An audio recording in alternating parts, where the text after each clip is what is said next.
After week 1 in the NFL and one game for the Denver Broncos, who should we be more worried about? Sean Payton or Bo Nix?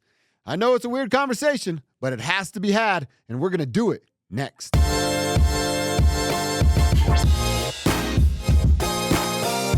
All right, Broncos Country, let's jump into this thing. Here we are, Dover on Denver, first week of the NFL season.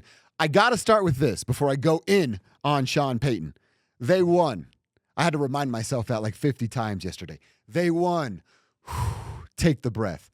All right, now let's talk about how bad Sean Payton and Bo Nix was. You tell me in the comments, who was worse, Bo Nix or Sean Payton? Or if you want to split it up like 70-30, 60-40, whatever you want to do, leave it in the comments. I'll circle back. We'll see if we're close at all. I'm going 70-30 on this. 70 Sean, 30 Bo. Bo was not good. We said it all morning long over on the radio side. Cecil Lammy and I, we're the Bo show. Not going to find bigger Bo backers than Cecil and I in this market. But when he's bad, we're going to call him on that too. So we're going to get into Bo second. We're going to go to that big 70% chunk with Sean Payton. Sean Payton, my man, you ripped on Nathaniel Hackett when you got to the Mile High City. Remember that? Said it was one of the worst coaching jobs in the history of the NFL. And you were right about that. But you know what else? You've put yourself in the same conversation with Nathaniel Hackett. You know how you did that? A bomb play on 4th and 8 when you could have kicked a 54-yard field goal when your opponent had 0 timeouts. You know what that is, Sean? That's Nathaniel Hackett level head scratcher. What in the hell were you thinking? And then to go into the post-game setting and talk about, oh, well, they could have blocked a kick and had a scoop and score and all. So you're scared? Two things, dude. If you're scared, go to church. Second, scared money don't win. You're scared of a potential block and scoop and score? That's got to be the weakest excuse I've ever heard in my entire life. I think Sean Payton's a pretty smart dude. That decision on 4th and 8 was one of the worst decisions I've ever seen watching NFL football. I've been doing this job for 15 years. I've been watching football my entire life, 41 years old now. And I've never seen anything that made me go, what the are you doing? And you can fill in the blank because you said the same thing when you were at home too. That 4th and 8 was not only bad, it was embarrassing. And then for you to not hold yourself accountable and go, oh, well, we had a play that we really liked. Did you? How'd that work out, dude? Because it turned into an incompletion, which again, on Bo. Marvin was actually open.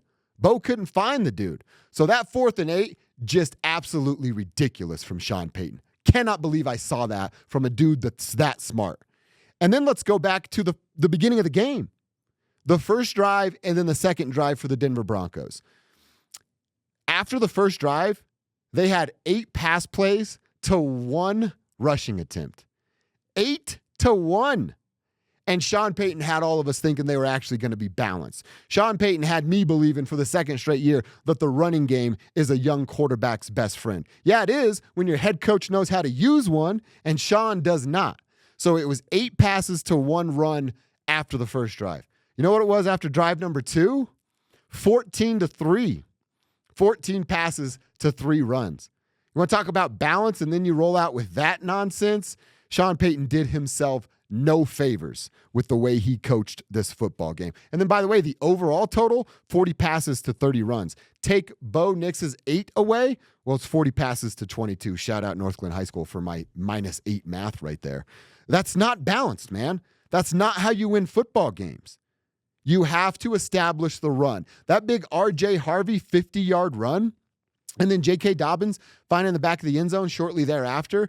Imagine how much damage those two dudes, RJ specifically, see his quads are like the size of my freaking torso. How much damage those dudes could do in the second half if you simply tried to establish the run, but he's allergic to it or something. I don't know. He wrote run it on his play sheet a year ago. Does he have to get it tattooed on his forearm so that he actually runs the ball? Hey, Sean, I'll float the bill. Get the tattoo. Run the ball, dude. Absolutely pathetic and embarrassing performance from Sean Payton. That 4th and 8 was unbelievable. I could not believe that I saw that. You know what he is? I love to play Madden against my boys, right? We used to have Madden tournaments all back in the day. Specifically my boy Dan. I'm going to send Dan this link just because I'm rubbing it in your face, Dan Jaramillo. and we used to battle, me and Dan. And whenever I could beat Dan down at Madden, I would take the opportunity. I'd call a bomb on 4th and 8 in Madden because I wanted to beat Dan so bad. That's what Sean Payton was doing yesterday. He was me beating my friend Dan at Madden, trying to rub it in with a bomb on 4th and 8. You looked foolish, dude. I hope you're learning your lesson. Now, you're not going to say anything publicly because you have to be smart and right every single time. But I really, really hope we see as soon as next week against the Colts that you've learned your lesson about a balanced run game. And you know what I'm not going to do? Bank on that. Bet on that. Hold my breath on that. Because I've been having this conversation with myself about Sean Payton for 2 straight years. The Russell year doesn't count. That was a clown car. But the last couple of years, he's told us he has to establish a run game. And you know what he hasn't done the last couple of years? Establish the run game. The running back room is supposed to be better this year.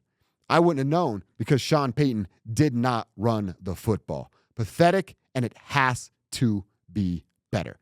All right, now we got to talk about Bo Nix. He's not free and clear either. He was bad in this game. The 2 interceptions that he had, the first one, he's just floating it up there. Is that a game of 500 dead or alive? That's what it felt like. And Cortland's got to be a little better too, breaking that thing up. But Bo just floating it, running against his body, not planting his feet, and not throwing off of a platform. That's going to lead to a lot of interceptions, Bo. I hope you get over that trend as well. And then the second interception, he's literally 5 seconds too late to that read, going back across the field. You can see it with his head movements.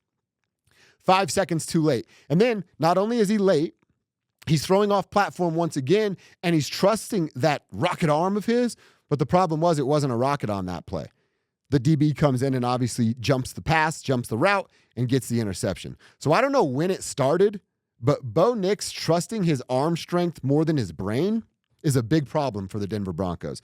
The reason they won 10 games a year ago is because he let his brain work and then his arm make the throw. He was trying to beat his brain with arm power in the season opener, and that's why they only beat the Tennessee freaking Titans by 8 points. So Bo Nix was not good, but Sean Payton was absolutely disastrous for the Denver Broncos. I want to say this, and man, I hope I have to eat these words. Please, football gods, let me eat these words. If Sean Payton doesn't get over himself, this football ego that he has, Bo Nix is not going to be developed properly. And maybe even more importantly than that, these Broncos are not a playoff team. Sean Payton, please check your ego at the door and create an identity with this Broncos team. And the identity has a whole lot to do with running the football. All right, Broncos country, am I overreacting? Am I freaking out about what I saw in week number 1? I clearly don't think I am, but I want to hear from you. Leave me a comment. Like, subscribe while you're here. Let me know. I'll circle back. We'll become buddies in the comment section right here on YouTube. This has been Dover on Denver, and now I'm done.